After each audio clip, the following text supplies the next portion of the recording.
I, 26F, recently got divorced from my husband Caleb, 28M, who I'd been married to for a year. The divorce came through a couple of weeks ago, and just last week, I found out that my ex-mother-in-law Fiona, 54F, was suing me for defaming her son. I had literally no clue what that was for at the time, but then her lawyer told us that this was for the emotional damage that I'd caused to her son by telling everyone about his affair, because now nobody wanted to speak to him and that was taking a toll on him. I wouldn't have taken it seriously at all, but her attorney was one of the most renowned ones, and he just so happened to be her brother-in-law. That's the reason why I even entertained that lawsuit, because otherwise, I knew for a fact that they didn't have a strong case against me. Had her attorney been someone else, to who she was not personally related, they probably wouldn't have even bothered to prepare and file a lawsuit against me, because it would have been pointless. First of all, their grounds were baseless because it can't be called defamation if it's true, and secondly, I'd only told a couple of our close friends about his infidelity who were now not speaking to him. So it wasn't as though I'd publicly defamed him like Fiona was making it out to be. And most importantly, even if they did have their reasons, I really don't think they'd be able to prove that in court, so a $50,000 lawsuit was a stretch just to get me worried. I wasn't too anxious about it though, because once I had my lawyer look through it, I knew that their grounds were almost laughable. On top of that, I also had a lot of things that I could use against my ex-husband that if I posted, could land him in a lot more trouble than just emotional damage. So the day after I was served with the suit, I called Fiona, and at first, she was very curt with me. She said that pleading with her or begging wouldn't work anymore, and I should have thought about what I was doing to her son before I talked crap about him to our friends, but I stopped her before she could make an even bigger fool out of herself. I told her that that's not what I was calling about, and said that if she didn't stop the legal proceedings, I'd expose both her and her son on social media, and then things would turn very ugly for them once people knew what kind of a fraudulent, scammer family they came from. I was referring to Caleb's arrest at his past job, where he was fired for embezzlement. Only I and his family knew the truth about why he was let go from that job, but his family didn't know that I was aware of the truth. He'd told everyone that he quit because he didn't see a future there, but actually, he'd been caught trying to embezzle the company's money, and it wasn't some insignificant amount either. It was almost $25,000. The only reason he didn't lose his reputation and the company didn't go public was because his uncle, the attorney I was talking about, had fought for him tooth and nail and prevented the case from going to court. He'd paid the settlement amount from his own pocket to prevent his nephew from ending up behind bars, which is where he belonged. His uncle was the reason the news of his fraud was quashed before it got out of control, and that's why he even has a job now. Caleb's been working at one of his uncle's friends' firms for the past couple of years so that someone can keep an eye on him, but he can also have a respectable position, so everything worked out well for him in the end. All thanks to his uncle. But I know about all of this because when the embezzlement incident had taken place, he and I had been living together, and despite his family telling him not to talk about this, he had told me, and I'd even consoled him like a fool. I was too much in love with him to see him for the slimy douchebag that we were, so I kept my mouth shut about it as well, and even used to reassure him that everything would be fine when he'd be crying to me about how tough life had become for him, how he regretted getting greedy and things like that. I was his shoulder to cry on at his lowest, and then he cheated on me after 5 years of being together with his high school ex, but that's all water under the bridge for me now. I've moved on, and the reason I'm here is not for him but because of his mother. I'm sure the fraudulent genes were something Caleb had inherited from his mother, because she was also quite the con woman herself. I knew about this from one of Caleb's sister's exes. Caleb has 2 siblings, an older brother Kyle, and a younger sister Aria. All 3 of them have an age gap of 2 years. Aria's college boyfriend, Marcus, is a co-worker of mine and a really good friend too. When I told him about my relationship with Caleb at first, he'd been really happy for me, but then a few months later, when I showed him a photo of me with Caleb's family at Thanksgiving, he seemed a little shocked. That's when he warned me about Fiona and her tendency to go after her kids' exes just to rip them off of a ton of money because she thinks they're all naive and stupid and she can get away with it. After Aria and Marcus had broken up, she'd called him and screamed at him for breaking Aria's heart so bad that she'd apparently ended up in the hospital after binge drinking, and she demanded that he pay the bill for it.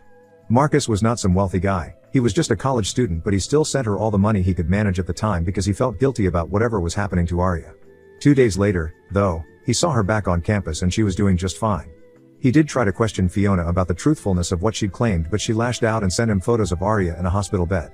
He felt guilty for questioning her, so he didn't push it, but months later, he realized that those photos were not from the same time as their breakup, because at the time, Aria had a couple of pink streaks in her hair, but in the hospital photos, she had no streaks at all. But by the time he realized it, it had been months since their breakup, and he didn't want to drag it all back up and stir the pot, so he just let it go. He was the first to warn me about Fiona, but I didn't listen because to me, Caleb was the perfect guy and I was going to get married to him come what may.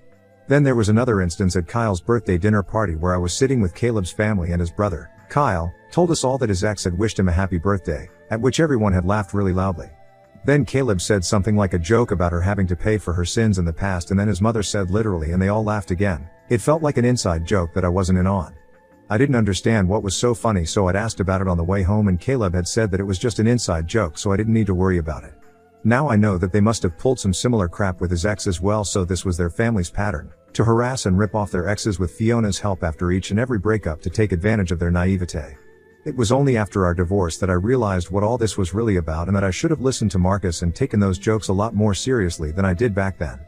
But anyway, this was what I meant when I told Fiona that if she didn't take back the lawsuit then I'd be exposing her and her son online, and that wouldn't be pretty. It wasn't because I was afraid of having to go against them, but I just really didn't want the hassle of going through the trouble of negotiations again, so soon after my divorce had been finalized. I was exhausted, and it was mostly because of Caleb and his family, since they'd been absolutely horrible to me throughout the divorce and didn't leave any opportunity to make cryptic posts to insult me, which I never said a word about because it wasn't worth it, but even that could be considered defamation if it really came down to it. So on the phone call, I told Fiona that if she didn't take back that lawsuit then I'd tell the world about her and her family's cons. She got all huffy and nervous and then disconnected the call after calling me some names, but a few days later, she did take back the lawsuit. I thought that would be the end and I wouldn't have to hear from her or her son again afterward, but yesterday, Caleb showed up at my door and was furious with how I'd treated his mother. He told me that me threatening him was a disgusting move and that it just showed that he'd been right to dump me for a better woman. I was already pissed off, so I told him to shove off and slammed the door in his face, but he continued to scream at me loudly from right outside the door. I would have called the cops on him, but I thought it was going to backfire because he was actually accusing me of blackmailing his mother. He said that if I was so sure of myself and knew that I had no fault in this, then I should have gone ahead with the lawsuit and duked it out legally. But instead, I called her and threatened to expose them all, which is the phrase I'd used, and he told me that it sounded a lot like blackmail and that if that's what I was intending to do then I should probably just give up on the idea that I'm better than them somehow, because I'm not. He said this to taunt me and then said some more things about how his mother had always looked out for her kids unlike my parents, so I wasn't used to this. He was referring to my strained relationship with my own parents since we're not very close after a couple of bad fights, and that was a low blow, so I told him to go away. Then he went off topic and started yelling at me about how I'd taken everything away from him, referring to the house, which I got to keep in the divorce, and also the car.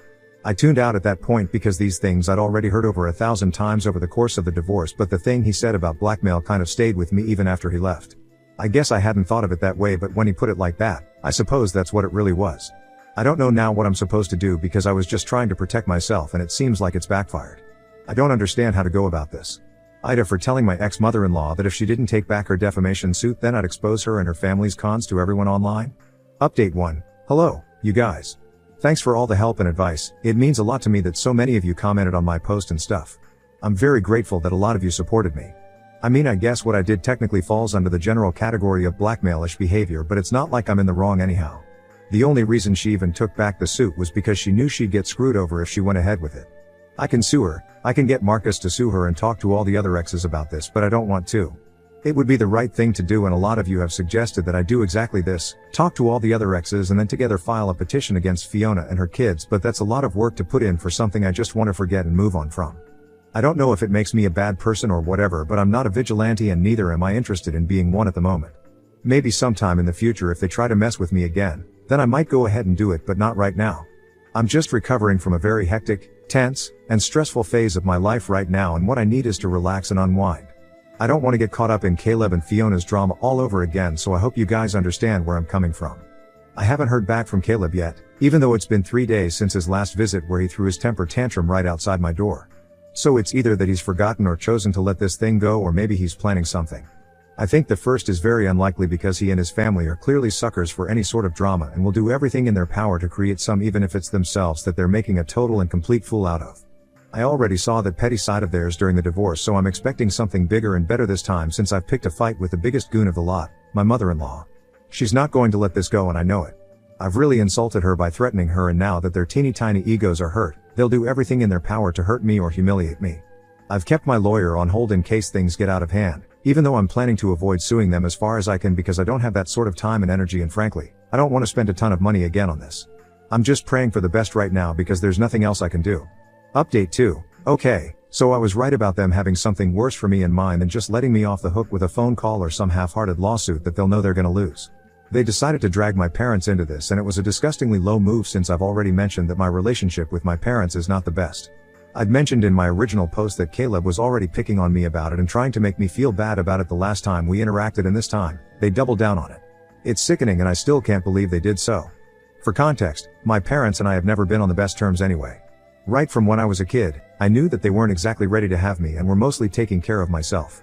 I wasn't neglected, but it wasn't as if my parents were constantly hovering around me to check how I was doing. They did the bare minimum and called it a day, and I suppose they thought it was okay since they were young when they had me. Then as I grew up, the less they spoke to me.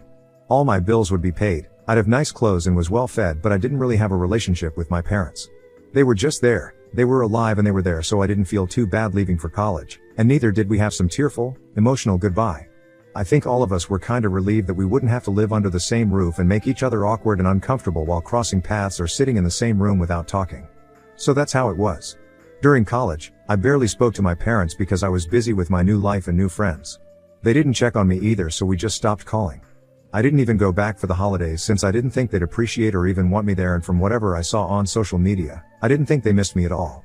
They'd post photos of them traveling, hanging out with their friends, attending parties and stuff, and they seemed happy. I was a little upset that they didn't seem like they cared at all and wouldn't call me, but that just made me get mad because if they weren't going to call me, then I wasn't going to be the weaker one and call them. It was a weird, bad, and unhealthy space for all of us, I guess, because when I finally contacted them a couple of weeks before graduation to invite them to the ceremony, they were very cold. They weren't cold usually before, but on that call in particular, they sounded mad, so I couldn't help but ask them why. That's when they told me that they actually were upset that throughout my years at college, I'd barely bothered to put in any effort to keep in touch with them. Now that pissed me off because I could say the same about them as well. So that's what led to a lot of fighting, and they didn't even attend my graduation ceremony because of it. But afterward, they did reach out to me and I turned them down. This went on for a couple of years until a while ago, before my wedding, I told them about it because I wanted to let the past be in the past and start afresh. Things haven't been great, but we're going to family counseling and trying to be better. We still end up fighting a lot like crazy sometimes, but we're putting in a conscious effort to work on our relationships. And Caleb and his family just made a total mockery out of it all. They called my parents up 3 days ago, in the middle of the night, and then put them on blast about my pathetic behavior and how badly I've been raised apparently. They even insinuated that I might have pushed Caleb to cheat because of how screwed up my own relationships had been all my life. It was just a total and complete crapfest, and by the end of it, my parents were in shock. They'd never been dragged into any of this drama, so this was a first, but they had the good sense to call me as soon as they recovered from the shock and filled me in on what happened. I hadn't told them anything about Fiona's lawsuit and stuff after the divorce, but on the call, I kinda broke down and ended up telling them everything. Surprisingly, they were really there for me and were very supportive of me. In fact, my parents seemed furious that I'd been treated this way and were very protective of me, which felt new since I'd always felt like I never even needed them to protect me. So this was a nice change of pace for me where I could actually rely on my parents. I told them that I didn't want to take legal action, but they convinced me to go after them and said that if I felt mentally tired then they'd be there for me to talk to and do their best to make it easy on me, but if I let this slide then they'd just keep up and continue to harass me for as long as they could. So I had to set an example and make sure they don't have the opportunity to do this again. I'm already in talks with my lawyer and we're going to sue them for harassment, I think. Update 3. Hey, guys. So I'm sorry I'm so late with this update, but with all the hassle of the lawsuit and stuff I'd forgotten to post here. And I'd also forgotten the password to this account since I'd created it as a throwaway one. I had posted an update separately, but now that I've finally managed to remember the details and log back in, I'll post one here too. I went ahead with the lawsuit like my parents told me to, even though I'd said I didn't want to take any legal action because it'd be too much, and about 2 weeks ago, we finally settled out of court. They're the ones who had to pay me $10,000 for all the emotional distress they'd caused me and even my parents. This is not where their troubles end, though.